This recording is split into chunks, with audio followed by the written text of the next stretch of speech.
Hey, it's Angie, and welcome to Midlife Magic and Mayhem. This week, I speak to Claire and James Davis, the husband and wife team behind the multi-award winning well-being company 38 Degrees North and the thriving midlife coaching business, the Midlife Mentors. The couple have a successful midlife health podcast, the Midlife Mentors, which is top 1.5% globally. And their passion is helping midlifers achieve the body, mind, and lifestyle they deserve.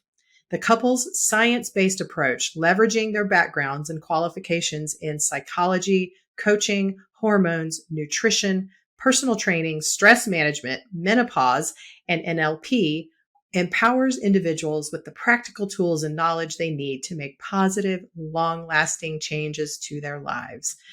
Claire and James are incredibly passionate about offering an anti-fad approach to the health and wellness narrative. I'm all about that. You'll find no fancy diets or pseudoscience, just authentic, balanced information based on years of professional and personal experience. They also work with corporates, providing coaching and wellness programs for individuals and teams, and are regular media commentators.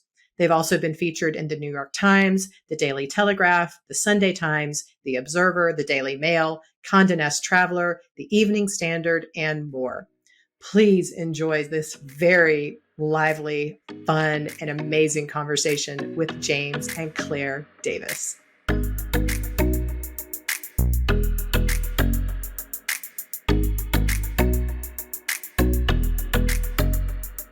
Good afternoon, good morning, James and Claire. Thank you so much for being on the show. Thank you for having us. Angie, we're thrilled to be here. Great. So tell me, where are you? Where in the world are you? And what do you see, like actually visually with your eyes? What are you looking at right now? Okay, so we're sat in our apartment in Camden in central London. We're lucky. It's been raining, but it's blue skies right now. We're looking out kind of over the street. Blue skies, lots of nice trees. Evening, because it's kind of coming into evening time here as we record this. Very nice. Yeah, it's cloudy here. It was beautiful and sunny yesterday. I'm in Boulder, Colorado. Today is 74 degrees. Tomorrow is going to be 43 degrees, and we're supposed to get 1 to 3 inches of snow tomorrow night. Wow. What? So, yeah. So it's crazy. April. Yeah, we're getting highs of about 9, but by next week it's meant to be 20. So, yeah, go figure. Yeah, and then we're having moments of rain, then the sun comes out, and then you think, oh, the sun's out, great, I'll go out. But then literally as soon as you stepped out, there's more rain. And you're like, I can't know what to wear. Oh, such is the world we live in. Well, thank you again for being on the show. You guys are known as the Midlife Mentors. Love the name. Wish I had thought of it first. If I'm being truly honest. I love it. It's perfect. Tell me about your midlife mentorship. What are you guys up to? I know that your kind of world is mainly centered around health, fitness, wellness, mindset. So give me a little bit about your story, how you came to be together. What's it like working together? All of those fun details. That's a lot of ground to cover. Yeah. So it is. Yeah, we'll talk about the Midlife Mentors first. Well, let's say how we actually started in this with our fitness and wellbeing retreats. Right, rewind to the beginning. Rewind right to the beginning. So my background was originally psychology. Claire's background was stress management and coaching.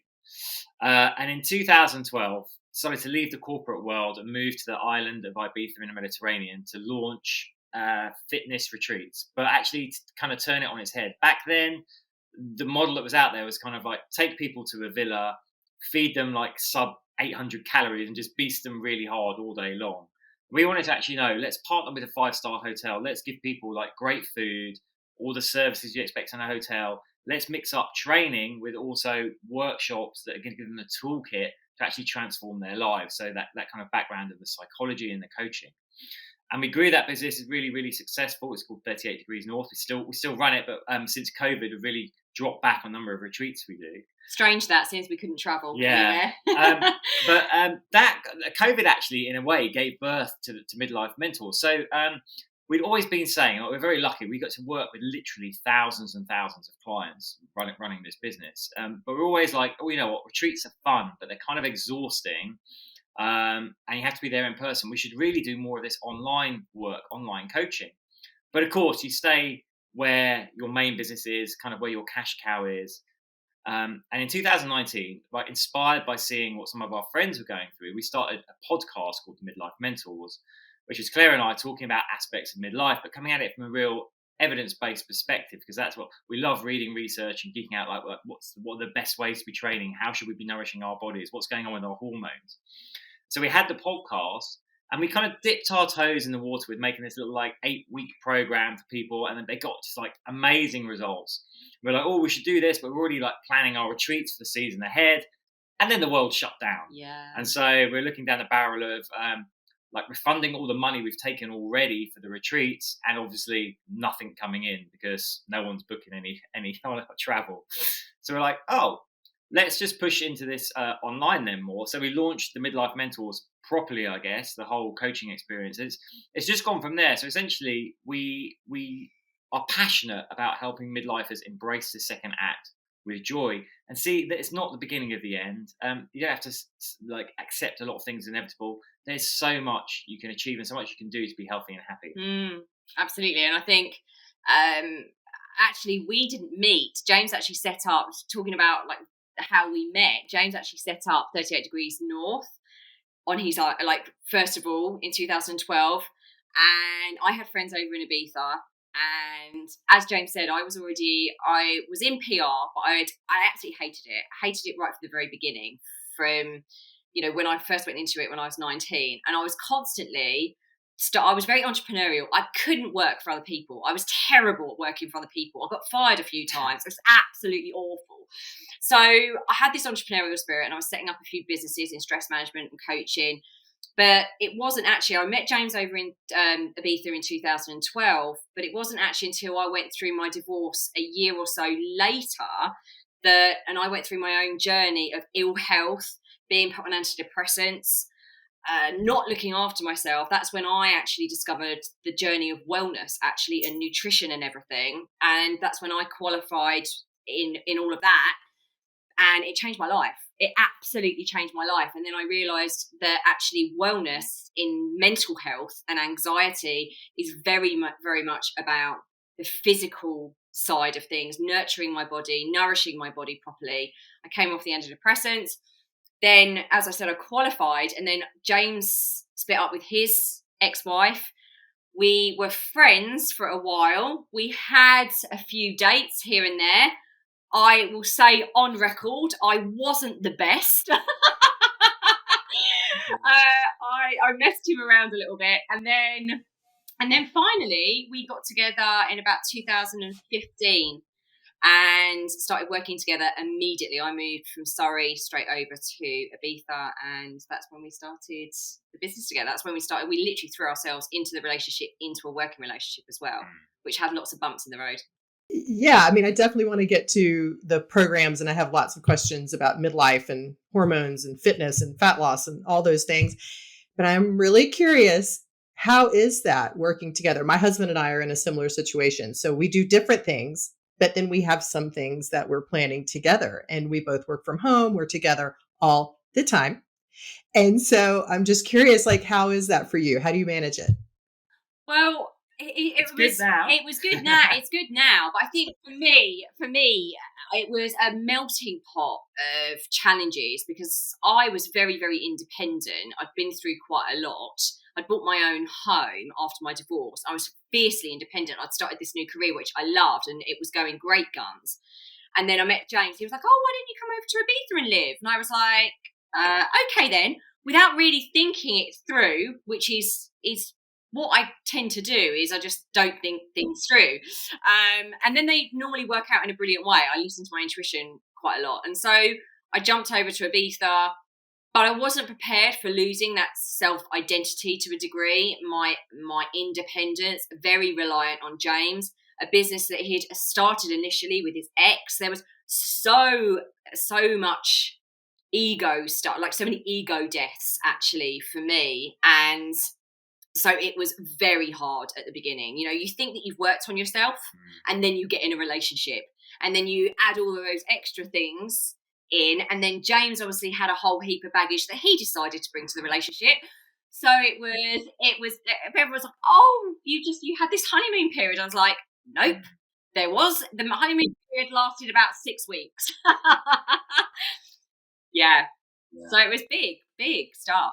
I mean, I think it's really interesting when you leave a long-term relationship.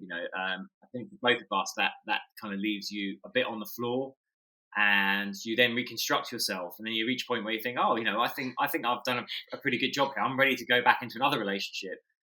And then you realise about all the other bits of baggage that needs clearing and tidying up. So that took us a good couple of years. While. Yeah, a good couple of years, really. But we stuck it through, and now I think we've got the most amazing partnership, professionally and personally. Oh my goodness, totally. And on the professional side, we know each other's strengths and weaknesses. So we kind of know, we can joke about it. But we know who's best suited to do what task. So it works really well, man. Yeah, great now. That's beautiful, because in any relationship, that is the best and most impactful place to meet yourself and to be reflected back to yourself. Like, oh, hello, these are all the places where I can use some cleaning, a little bit of work. And I think having roles, like knowing who's good at what, and being clear about that. And it doesn't matter who is good at what. It's just knowing where you are, like what lane to stay in, and like, okay, that's your lane, and I'm going to trust you to be in your lane, and not constantly jumping over and trying to drive the car, jump in the lap of the person who's driving. That's dangerous. Let them be there. Right. Yeah. It's also about really lifting that other person up as well. So the things that, strangely enough, the things that used to drive me utterly mad about James now I see them as such a gift, which is such a flip around. I mean, I don't know how that happened. It was a lot of work on myself, and I hate that. Lots of work on myself, but lots of looking at myself, lots of switching it around and looking at the positive aspects of some of his personality traits that massively build the business. My goodness, there are so many qualities that James has that propel our business forward, and I nurture those in him, and I love them, and I respect them so deeply. And I think that's part of each other's strengths and weaknesses. When you do that, then you can really respect the other person, like Claire said, like lift them up and let them go and do their thing, like with full confidence, know what they're doing, and keep supporting them on that. So I think that mutual respect, and that goes professionally and personally, I think is super, super important. Absolutely. Absolutely. Something that I've been playing with recently is I don't have to make myself smaller to make him bigger. And I don't I love that. That's not what that means. Making him bigger doesn't make me smaller. It's not a contest. This is not a competition. We're on the same team. So it's like, and for me to be bigger, I don't need to make him smaller, which I see a lot. Yeah. Right. So and coming to terms with that and having that respect and saying, no, I actually love that about you. And I'm going to help you make that bigger. Like, let's do that. And I'm going to get bigger with you. That's a whole other conversation. I'm sitting here just like beaming, because I think when you get to that point in your relationship, it's divine. Actually, it's so magical and powerful that you let that soul, that spirit, go and express itself in whatever way they feel fit, trusting that them expressing themselves is just going to make everything in your world even better. 100%. Absolutely. Well said. So let's talk about fitness. Which is a topic very near and dear to my heart. And I have to be a little bit selfish right now, because I am training for the New York City Marathon, November 5th. I'm 53 years old right now. I will be 54 when I run the race. I did this in 2019, so I was a first-time marathoner at 50. And one of my healthcare practitioners at the time said, I don't really think you should do this in midlife where you are in your, and I was like, well, no, no, I think I can do it. I'll be fine. Thank you. Just support me. And, so I'm curious because I know you guys, and I know that there's a lot of research, which I do want to talk about resistance training and HIIT workouts for people in the midlife ranges, 40s, 50s, 60s. So for someone who's training for a marathon, what would be your advice for someone in my stage? Like I'm still weight training. And I'm just starting, like I'm kind of rebuilding the foundation, but I'm just curious, like if someone wants to include an endurance, like a longer form endurance challenge, how do you guys approach that? Yeah, it's a very specific form of training for that. So you've got your general kind of like, I guess, conditioning, which is what most of our clients do. What I'd say is it is really important to keep that resistance training up, for all the reasons I'm sure we'll go into later about the health benefits of that. But yeah, for marathon training, you'll know you've done them before. It's about gradually building those distances up over time, making sure like you're peaking as you approach the event, so you're comfortable kind of running that kind of distance. So it's about basically like shoes on the road time for a marathon specifically. Yeah. But I would say, sorry to interrupt, I would say like actually when we get people doing the marathons or doing the cycling or, doing the long distance races, we do say to them, as well as doing the resistance training, we do say to them, do get some HIIT in as well, because this is about the VO2 max. So basically high intensity interval training. What we're doing, we're trying to max, that's what intensity is for. We're trying to max out, kind of expanding our lungs, trying to get that air in, which is only going to massively help you when you've got a bigger lung capacity. Obviously, the power you have behind you when you're running a long distance race is going to be more. So we always say to clients, if you can add in even one HIIT a week or 2 short HIITs a week, they don't need to be long, like 15 minutes, it will really help your endurance because you're increasing your VO2 max with that intensity during HIITs. That's really good. Thank you for that. I appreciate that because I've just been thinking about the, like you said, shoes on the ground, right? Running the miles and all of that, which is a form of cardio, how we all used to think about cardio, but adding in a HIIT workout or two, I agree, to increase that lung capacity. So, and making sure you're doing some flexibility stuff. Yeah. Which yes. Stretching is super important. Yoga, doing a bit of yoga even. So one of the things that happens as we age, like to our bodies, we start to reduce our amount of collagen production. So this is why we get a higher injury risk, because our tendons and our ligaments are more brittle than they were when we were younger because there's less elasticity in them. So a collagen supplement is obviously useful for helping with that, but we just want to make sure that we're warming up thoroughly, kind of doing active stretching ahead of the exercise and spending time cooling down and doing that stretching after the exercise. And this is what we get with clients a lot. If you're tight in a specific area, just doing regular stretches through the day for that area to keep it nice and loose. Absolutely. I can have little tweaky issues with my feet. So I am constantly stretching my feet and my calves, and and it is, and part of it for me is intuitively just moving your body, like you just said, all during the day. If I'm feeling tight somewhere, stand up, walk around, do a little bit of stretching, and not just be so static and sedentary, because these bodies are meant to move a lot. And we just get very sedentary. So you just mentioned collagen supplements, and I do take collagen every day. And I promise this isn't all about me, but for anyone during our stage of life, do you recommend taking a collagen supplement? I've been taking collagen for a few years, and I think it's making a difference. But I mean,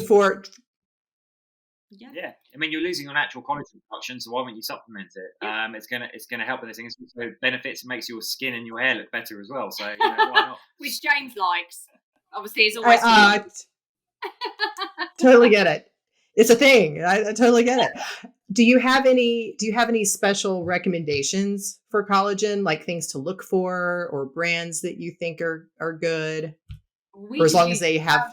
we just use powder actually in our shake. So we use powder form in our power shake that we have in the morning. And actually we use quite an inexpensive brand actually, My Protein, which is, I think it's worldwide, isn't it? I know it's in Europe. I'm not sure if it's in the US or not. Oh, okay. We use a company called My Protein. But yeah, there are lots around. Just make sure, as we can on Google these days, just make sure, I don't know what it's like in the US, but just make sure that you have a look at good reviews. But powder form is really good of just getting it in shake, and it's better than tablet form, I believe. So yeah, I agree with that. Yesterday, I'm in a Facebook group here locally, and a woman posted in the group, I'm in perimenopause. I've gained 15 pounds. How do I start to lose this weight? Or how can I've been doing this. I'm going to the gym 4 days a week. I'm doing, all the things, right? We're checking all the boxes and nothing's happening. So, and we've, I've had my version of that. I know a lot of people have had their version of that. And so if someone comes to you with this type of request, which I'm sure you may have heard once or twice, what's the, because in my mind, I'm thinking, okay, there's exercise, there's nutrition, there's a lot of things that can be happening there. So how do you approach that question? Because it's a common question. It's we love this. I've got a big smile on my face again, because we do get it all the time. And there are multiple factors, of course, that could be causing the struggle.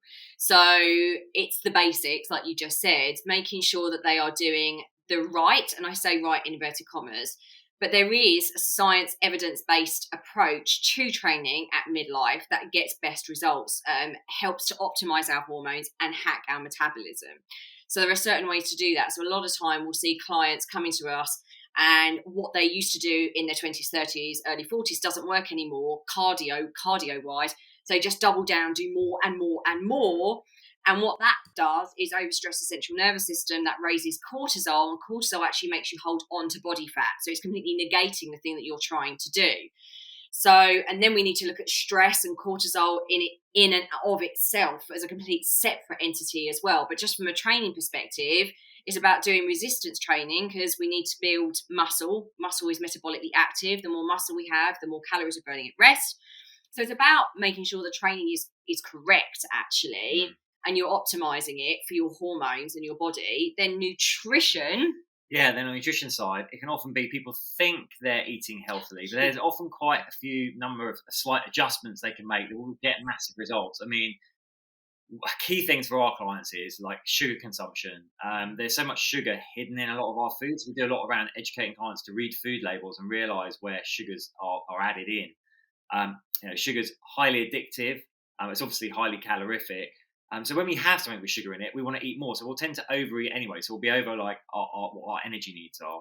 But it's also inflammatory to the body. It's inflammatory to the brain. So we want to try and minimize that. And it's the thing, often if we can cut back on the sugars, recognize where we may be having them, doing that in conjunction with also dialing back slightly our kind of refined carbohydrates and watching when in the day we eat those. Just those two things alone can make a massive difference. Because here's the thing, most Western diets, we're just eating way too many carbohydrates, like kind of 60-70% of our day is carbs. It should be in the 40 to 50% range. Not only that, it wants to be the right kind of carbohydrate. So again, we've kind of learned to eat things like, your bread, your pasta, your baked goods, your muffins. We want to minimize those, go back to like fresh vegetables, small amounts of fruit, your leafy greens, things like that, oats as well, and load those early in the day. So think about how the body uses energy. It largely runs off carbohydrate energy. We eat carbs, insulin spikes, we then transform that into glucose and glycogen. If we have a lot of carbs early in the day, that energy is going to be utilized as we're going through the day. Most people, typically will get up, grab a breakfast on the go, grab, like a salad or a sandwich on the go, and then they have their main meal at night. And if six clients, they're like, I'm eating healthily. All I do is have a bowl of pasta every evening. Guess what? Carbohydrate energy going in, and then you're going to bed. That's going to be stored as body fat ultimately, because you're not burning those calories off overnight. You're not burning that carbohydrate energy off. So we can skew our carbs. This isn't about going keto. It's not about going low carb. 40 to 50% of your diet, and start to consume them for breakfast and lunch. And then after 4 o'clock, just super light, like your leafy greens, like a light vegetable stir fry. And along with that, up your protein content as well, because most midlifers are protein deficient. So you want to start adding things like fish, poultry, lean red meats, or if you're vegan vegetarian, your nuts, seeds back into your diet in increasing numbers to boost your protein. It helps the muscles repair. It will also trigger the hormone leptin, which gives the I'm full feeling, meaning you're less likely to overeat. So those are some of the guidelines. If you just did those and you trained in the way Claire described, you're probably going to see and feel a difference in a relatively short space of time. And I would also say, let's not underestimate, this is a big thing about in our program. It underpins everything we do. What's your mindset? What is your mindset? What's the story you are telling yourself about what is true for you, what is possible for you? Because your mind is the master. So actually, it's about rewiring your brain to look at why you might self-sabotage, look at what your belief systems are, look at that self-identity piece. Because if you think it's going to be hard and you think it's going to be impossible, guess what? That's exactly what's going to happen. So we need to look at create awareness around our thoughts and our habits and our behavior, because that's where the true power lies. We can do all these external things, but unless we've mastered that, that's always going to win out. And I would also say looking at sleep, right? Because us perimenopausal women, again, this is where an integrated approach is absolutely key. It's not about one thing. It's about educating people on how every single part interacts with each other. Absolutely. And it is, the physical body is so important in this, right? And I know you guys are big on the mind-body connection. We were talking about physical body a little bit earlier, and we can't ignore that a lot of this is physical. Your mental health, your mindset, the mind work has a physical component to it. The gut-brain connection, how you think. I remember when I was training for the marathon before, people would ask me all the time, like, oh my God, why are you doing that? It's so hard. Do you hate the training runs? Do you, and I'm like, no, I'm having the best time ever. This is amazing. I feel so fortunate to use my body in this way. And I don't think about it. I just look at my app. What am I going to do? And I go do it. And I put one foot in front of the other. I put on a great podcast, or I listen to a book, or I listen to music. Like, I'm feeding myself and feeding my mind something nutritional, as well as feeding my body nutrition. Yes. And then moving my body in a way that works. And it's a combination flow of like how we're thinking and then how we're feeding ourselves in a holistic perspective of everything that we're ingesting, what we listen to, what we see, what we eat, what we read, the conversations that we're having, our friend circles. My husband has a saying that's, I think, is really funny. It's like, who you surround yourself with matters. And we've all heard this in a lot of different places. But he's like, if there are 10 people sitting on the couch drinking Jack Daniels, you will be the 11th. Yes. Yeah, absolutely. Right. Like, if that's what your people are doing, that's what you're going to be doing. And absolutely. So it's all of that matters. Completely. And this is why people, I get it, people can find it so challenging, right? When they decide they want to take a step for growth and actually like, I'm not happy like this, I want to change it. And they'll go forward. And often the resistance can come from those closest to them, because it kind of shines a light on what they're not doing. So if you're in that situation, I'd urge you, like, keep going, but also find a community. These days with social media, it's got lots of negatives, but one of the positives of it is we can find like-minded communities we can connect with people that are like-minded.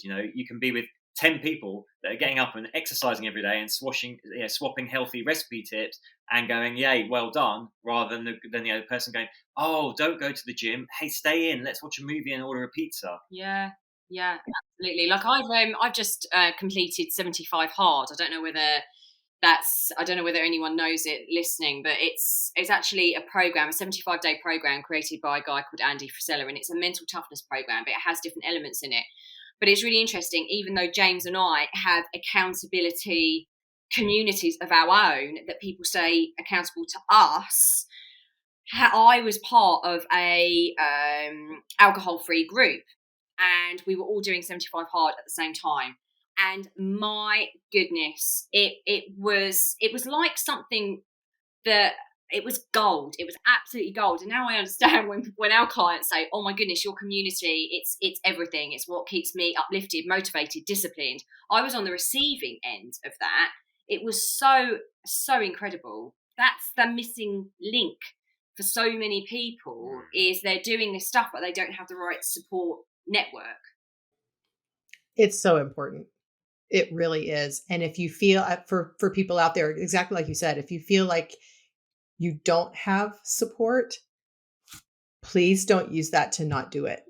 Go find the support. It's out there. There's this thing called the internet. Like you just were saying, join groups, join Facebook groups, like it's out there. And it doesn't take that much to go find it. And it's so supportive when we do find it, and so crucial in this path. And we're all so much better for having done it. Finding the community, finding your people who are into the same things you are. 2 questions. One about protein. I want to go back to, and the other is about alcohol. So protein, what happens to us in midlife? Because I've read so much about this. What happens to us in midlife that we need so much more protein? Or maybe not need, but why is it important to really, it feels like we really need to up our protein intake as we're getting older. So there's a couple of reasons. I guess that the kind of one of lesser importance is the hormone we have, leptin, which is the I'm full hormone when we eat, that's declining. Protein really triggers that. So from an overeating perspective, putting protein in will help trigger that hormone and keep levels elevated, so you don't tend to overeat. But by far the most important reason is we're naturally losing our muscle mass as we age, right? So that has a number of effects for us. Muscle is what we call metabolically active. It burns calories even at rest. So obviously, the more muscle we're carrying, the more calories we're burning. But not only that, it's not about just the aesthetics of it. It's also, we want to maintain a strong frame late into life. We don't want to be that person that can't get out of the armchair at 80 years old because we're frail and weak. And protein is the essential building block of muscle, which is why we want to up our protein intake to preserve our muscle mass as much as we can as we age. Is there a formula, for lack of a better word, or a range, a guideline of how much protein should we be getting? And it might be different for men and women. It might be different for weight. I'm not, but just kind of a general guideline to think about. Yeah, there's some rough rules of thumb. So as a general one, I guess if you want to maintain where you're at, they say, I'm going to get this right, 1 to 1.5 grams per pound of body weight. So that's a metric imperial weird one. If you want to actually add muscle on, you're more looking in the 2 to 2.5 grams per pound of body weight. So if you were 100 pounds, you'd be looking, you wanted to maintain, you're probably looking at like 100 to 150 grams a day. If you wanted to like pack on, you're looking like 200 to 250 grams a day. Obviously, you're probably going to be way over 100 pounds in weight, but that gives you an idea of how it would work. Sure. And you just said something, if you want to put on muscle. Yes. I think that's what you just said. So in my mind, I can hear women out there. My audience is probably, I think it's mainly women. I can hear women out there going, but I don't want to gain muscle. I don't want to get bulky. I don't want to get bigger. What are you going to say? I'm going to say strong is sexy, and Claire's going to be thinking, but I'm just going to say this for women first before Claire comes in. Like, it is so hard to gain muscle, like even as a man, right? So men are generally more able to put on muscle than women because we have higher levels of free testosterone in our bodies. But even we find it hard, and at midlife, you're going to find it even harder as a man because your testosterone levels are lower. For a woman, even if you were training really hard and eating loads of protein, you're still going to struggle to like put on massive amounts of muscle. You're not going to suddenly look like a bodybuilder from a magazine. It's just not going to happen. Listen, the thing is, what we do is we see some bulky women, okay, and that's what they've chosen to look like. And I personally, I love that muscly look. I can't even achieve that. And I say I can't even. I'm in the gym like 5 times a week. I know exactly what I'm doing. I'm eating the right amount of protein. I'm doing everything right. And I've been doing that now for 10 years, and I don't look at all bulky. I just look lean. I look muscly and lean. What you see out there on the internet with some women that look bulky is they've been taking human growth hormone. They've actually been getting help. That, you know, it's again, it's all smoke and mirrors on social media. Sadly, it's all these bodybuilding women, these bikini competitors, and some women might look at them and go, "Oh, they look bulky." Well, they've actually been training and probably taking certain things to help, because actually that's pretty impossible. I mean, I look at women and their muscle looks hard, and actually in order to get that, they've been taking stuff to get their muscle to look that hard. So I would say it's going to be, I mean, it's virtually impossible to look too bulky building muscle, as long as it's also combined with fat loss. So this is the thing that certain women can get a bit confused about, is they're just weight training. And I see this a lot, especially with millennials. weight training. But actually what they're not doing is looking after their diet. They're not necessarily looking after like the cardio aspects. So they're not dropping any body fat. So what they're doing is they're building the bulk around their frame without losing the body fat, if that makes sense. So that's sometimes what makes people look bulky as well. And your shape is never going to change. If you want to change your shape, it is never going to change no matter what amount of cardio you do. If you want a pert bum, if you want to slim down, if you want a slimmer waist, if you want nice slender shoulders, triceps, you are going to have to do resistance training. That's it. I agree. And talk about intensity too, because I know sometimes like, well, I go to the gym, I do this, and I see it in myself too. Raise my own hand here. The intensity makes a difference. So we can go to the gym and like throw around a little bit of weight and be like, okay, I'm lifting weights. Like, but there's an intensity level that has to be present in my mind. I would love to get your thoughts on that. Yes. Yeah. So you've got two types of exercise. You've got cardio and you've got your resistance. So I'd say in cardio, you always want to be failing the talk test. So that's, you couldn't hold a conversation because you're that out of breath. That means your heart's beating really fast to pump the blood around. It means you're also creating what we call the oxygen debt, which as well will spike your metabolism for hours afterwards as your body tries to catch up. So you see people and they're like, oh, I'm training and it's not really working, and like, I'm watching you train and you're not even breaking a sweat. So cardio with resistance. I'll give listeners a real rule of thumb. You want to work with reps in a set. So you might have a particular exercise and you'll do 3 sets of 10 repetitions. Say the guidance is on that final set, you want to have the weight at a level where you would kind of fail to achieve the last rep or even the last 2 reps. So say the weight, for argument's sake, was 20 kilograms. Set 1, you can do that fairly easily. Set 2 is hard. Set 3, you can't get those last 2 reps out properly. When you can get those reps out, it's time to go up in weight a little bit. Yeah, and I would also say it was really interesting. I was in the gym earlier on today, and there was this girl, bless her.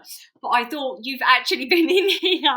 You've been in here for as long as I have, and I've seen you do 2 moves with some dumbbells, and I can understand, because it can feel intimidating. Absolutely, the gym can feel really intimidating if you don't know what you're doing. Of course, it's more likely that you'll be wandering around trying to figure it out. So I'd always say try and get support and help in that sense as well. But what I would say is, giving yourself 30 to 40 seconds rest between each set that's intensity, right? Mm-hmm. So, do a set, like James has just said, do a set, do your timer, 40 seconds. You're going to be like, I tell you what, most people listening to this will be like shocked at how fast that goes actually. Mm. But then that's when you're going to start building muscle that intense. And also when you progress a little bit further, this is going a little bit on past the point for most people, but actually swapping out reps that are going to hit your slow twitch and fast twitch muscle fibers. So you want to be mixed. That's when it gets a bit more complicated, but super exciting. We're really passionate about that, because you'll notice, again, your muscles respond in a different way and grow in a different way. You might do 20 reps and you're going for kind of like endurance, whereas you might go for strength around the 8 rep range. But that's when it gets fun. Yeah. Well, I say that is like don't be one of those people that's in the gym, like does the exercise, then gets on their phone and like looks at their phone for like 10, 15 minutes and is like, oh, I should do another set. Your body's recovered. The idea is we build new muscle. Basically, when we put the muscle under tension, we create micro tears in the muscle. The muscle actually builds in the recovery phase. So we overload it in training. Then in recovery, it's kind of micro scarring and growing back stronger, which is why you shouldn't also exercise the same body part, 2 days running. You need to leave like at least 2.5, 3 days between doing it. But that's why we don't want to do an exercise, then wait 15 minutes and then do the next set of it, because you're just losing all the benefits. You see these people putting down their lattes, wandering around, doing their hair. There's me like sweating, looking like an absolute, like just awful. I mean, I'm not in the gym to look good, but most it's people also are. Let's be honest, like we've only got so many hours in the day, and I enjoy my workout, but you don't want to spend hours and hours in the gym. So for our clients, it's really important. The HIIT sessions are kind of 15 to 20 minutes. Resistance, we aim to have that done in like between 30 and 40, because you still get amazing results. And who wants to spend like 4 hours a day in a gym, like doing stuff? Well, it's not me. It's also really important to say most of our clients don't use the gym. So really, really important to say most clients do not use the gym. They use equipment at home. So, we're midlife men, midlife women. There is that sense of, I don't really want to go into a gym. Well, you don't have to. You can use body weight to start off with if you're a total beginner. Body weight, build it up, use kettlebells, use bands. You get phenomenal changes to your shape just by doing that at home. We just had a client finish, and she's like, I said, you know what? I threw out all of my clothes because they were like, this is UK sizes, so I know what the equivalent to American is. She was like, I was 8 to 10, but I was just gone to 14, 16. I was like, I'm never going to get them in again. I threw them all out. She lost just under 21 pounds. She's had to go and buy a whole new wardrobe back down in that 8-10 size again. In 8 weeks, lost 21 pounds. In 8 weeks. Amazing. Yeah. Amazing. All right. That's so good. And I definitely want you guys to speak about your program and what's all involved. But I do want to come back to the alcohol thing, because I think it's a funny thing here at Midlife Alcohol. Because I know that some people it seems like there's almost two camps forming. I want to be as healthy as I can be. I'm going to give it up completely. And this is worth it. I feel so much better. Obviously, a million reasons why it's great to not have alcohol in your life. And then there's another camp that's like, I've worked my ass off my entire life. I'm going to enjoy it. I'm going to, if that includes alcohol, not whatever. But I'm really, really curious, Claire, because you mentioned this a little bit earlier in the conversation about being in a part of an alcohol-free group. And I'm seeing in my world around there, looking around, I'm seeing so much of this. So many women and men, but I'm seeing a lot of women in midlife saying, I'm done. I'm not drinking alcohol anymore. It's not a part of my life. Not that I ever had a problem or did, but even beyond that, it's just that it doesn't work for me anymore. So I would love to hear about that from you. Yes. This is a massive passion of mine, because actually I've wrestled with the moderation thing, so 2 years ago, I had one scenario. I was experiencing perimenopausal symptoms. It was really unsettling. I was having heart palpitations, lung issues, anxiety, all of these weird things. And I went out one evening, had literally a couple of margaritas. I woke in the middle of the night. Sorry to say this. I was ill. I was sick as a dog. And I just started noticing that my reaction to alcohol was getting worse and worse and worse. But that was actually the final straw. I woke up the next morning and I was like, I'm not doing this again. I'm not having, but because of the heart palpitations and the anxiety, I was like, I'm going to cut this out of my life. I actually also, complete transparency, I didn't like who it made me. I really didn't. I didn't like how I was in a low depressive state for days afterwards. I didn't like how I was around James. I wasn't the best version of myself. And I thought, I'm in the health industry. I love life. My life is too precious. I've got so much I want to do with our business, which is our baby, our child. And I want to be the best version of me to create the version of my life that I know is out there for me. And that's when I quit. I quit for about 120 days. Then it creeped back in again because I thought I could moderate. I couldn't moderate. Well, I can moderate, and I've never had an issue with alcohol. Like you just said, I smiled. I haven't had an issue with alcohol, thank God. But it crept back in to the point where I was like, for a couple of days later, I was just like, I'm a bit anxious. And everything's a bit blue. And I don't like that. And then I'd make bad food choices because that's what happens. The hormone ghrelin increases. And then we want the dopamine hit constantly through food and sugar. So in the end, I've really, really kind of weaned myself off it. I've been totally sober, apart from a few drinks for the last like 90, no, longer than that, like another 100 and odd days. And I feel now that I've got a really, really good balance on it. If I want a beer and it will only be one, I can only have one. That's really nice. I cannot have wine anymore. Cannot do that. Cannot have fizz. It doesn't work with me. I can't have spirits. I can have a beer. That's it. So it's a long-winded answer to it doesn't work for me. I love how powerful I feel when it's not in my system. It's a superpower is how I feel, and the level of discipline and motivation I have in my life without it in it is off the scale. It's such a fascinating topic. And I don't know if you guys are familiar with Andrew Huberman. He's here in the States. You would love him. I'll send you a link. I'll link this in the podcast notes too. He's a neurobiologist, professor at Stanford. He has a podcast. It's like blown completely up here in the States. So yeah, he's great. And loves to geek out on a lot of science stuff, which I love. And I think you guys would probably love too. And he has a whole episode on alcohol and what it does.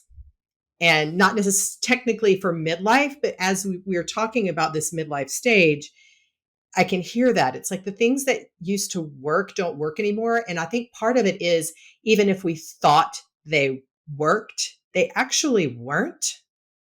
But now at this time of life, we're just more sensitive to looking at our lives and saying what actually does work and what is not working for me. And your body will start to tell you, oh no, you're not going to sleep well. You're going to make bad food choices. You're going to not have good conversations.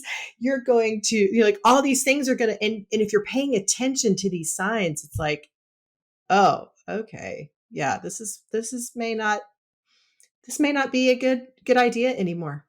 It feels out of and because our society uses alcohol as a reward system too. Completely. Like, oh, I've worked so hard my whole, like I was saying before, the two different camps. I've worked so hard my whole life. I'm going to enjoy it. I'm going to do whatever I want. Rosé all day. Okay. But like, is that the way that we celebrate? I know. Well, it's interesting. Like questioning these things. Yeah, it's interesting. Like, it's this. I guess it's culturally the status quo, but you got to ask who that's really serving, right? Because it's like, oh, I've had a really hard day. I'll have a drink to take the edge off it. Oh, I've had a really great day. I want to celebrate. I'll have a drink to celebrate. So what is it? Is it a soother? Is it a celebrator? And certainly I know, like, through lockdown here in the UK, and I'm pretty sure it would have been the same in the US, so many people fell into drinking far much more. The stats for the sales of alcohol just went through the roof. And because people had that structure removed from their day, they just it was like, oh, I'll have a glass of wine in the evening, and then it's like, well, I'm not going to work, so actually, like, at 4's okay. Oh, at 2, at 1 is okay.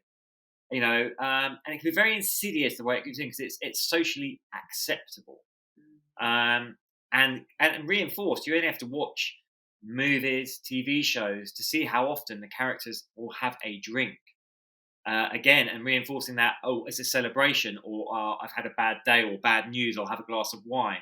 It's just constant messaging about it. But as you say, as we get older, I think we can start to appreciate that and appreciate the effect it has on our minds and our bodies, and decide whether we really want that or not.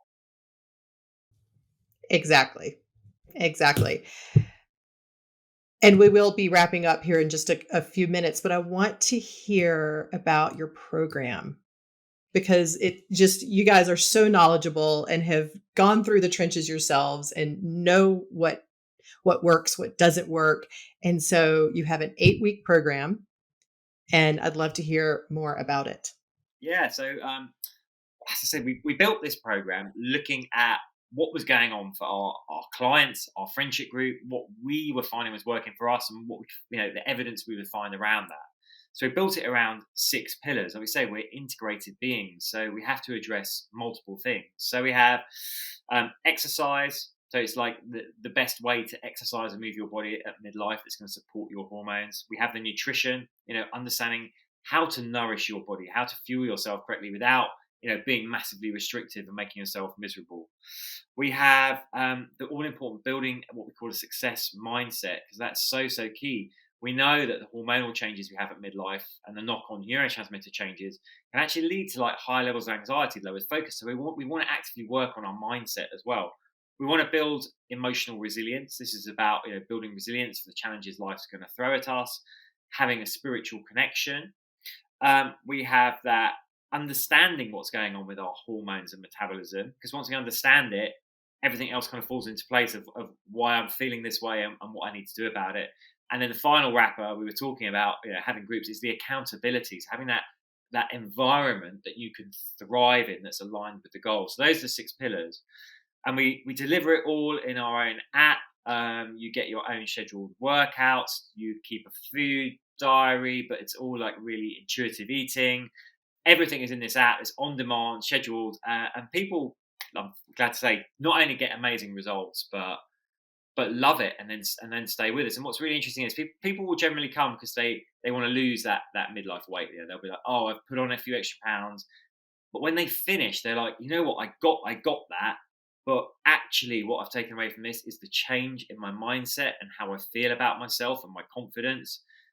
And that's our background coming from psychology. It's why we say that's the most important component. People have look at us and say, oh, can you just give me a workout plan? No, and we're like, no, because we want to change everything for you. And, getting you to go to the gym or to work at home isn't going to do that. We have to change in our heads. And when we do that, it opens up so much more for us. So, we give people actual tools and techniques to use in their daily life, basically, for their mindset, to change their habits, change their behaviors, change the way they view themselves. And that's the real inside out approach that we take. And then you're taking the actions in line with that new version of yourself. And that's so empowering. So and they get that coaching throughout the 8 weeks and beyond. So it's a method that obviously takes 8 weeks to kind of embed initially, but it's something that people do utilize and can utilize for the rest of their lives, because there's so much nonsense out there. There's so many isolated options, but there isn't, as far as we know, anything out there for midlifers that integrate the entire being, body, mind, and soul. I mean, everything that you guys are about resonates so deeply with me, and include this approach of the whole body as a system, including mindset, even a bit of spirituality, physical, nutrition, working out, exercise, that whole body holistic system. Because you're right, when we start pulling pieces out and have this reductionist view of how we're all kind of trained and conditioned to think because of healthcare the way it is and a lot of different things, corporatization. And so, but this whole system and being able to treat it as one organism, all the different parts, like it's just, that's what makes an impact. And that's where we can see results. And I'm just so glad to know you guys and to have you out there in the world doing this beautiful work. So the 8-week program is all through an app, your own app. Yay, you. Amazing. Thank you. Good for you. Wow. And where can people find you? So they can find us at themidlifementors.com. That's our website. So themidlifementors.com. And we're on all social channels. Either it's at the Midlife Mentors or at Midlife Mentors. Yeah, on TikTok it's at, that's our biggest platform, TikTok. Crazy enough, we were saying this earlier, weren't we? Oh, TikTok. But yeah, it is our biggest platform. So that's at the Midlife Mentors, and on Instagram it's at Midlife Mentors. But you'll find all of that on our website, and obviously our podcast, which is the Midlife Mentors, and that's what you need to search for. It's on all platforms as well. Which we are having you on very soon, Angie. We're having Angie. I know. Woo! We're doing a trade. I'm so excited. Of course. Absolutely. And they've made this connection. This is so beautiful. And I always feel so much gratitude in my heart that we're able to reach so many people. You know, we've got connections in Australia now. We've got people in the US, and you realise you're really far apart in miles, but there's so many people that have really similar values to you, and it's so magical when you meet people like you. So thank you. Thank you. It truly is. I'm so honored to have been in this conversation and grateful that we have made this connection. And I will list all of those places where you can be found in the show notes for people so they can have those links. And thank you. Thank you for this so informative and wonderful conversation. Thank you very much, Angie. We've loved it. Thanks for having us on. Talk soon.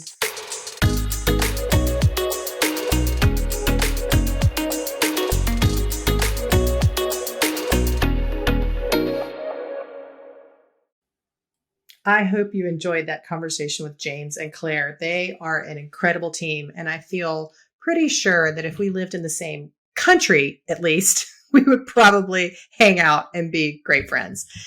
Please subscribe to the podcast and leave a 5-star review on Apple or Spotify or wherever you listen to your shows. You can watch these episodes on my YouTube channel, subscribe to my newsletter from my website, www.angiebird.com. Follow me on Instagram at angie.bird, and also share this episode with your friends who might need a little magic and mayhem in their lives as well.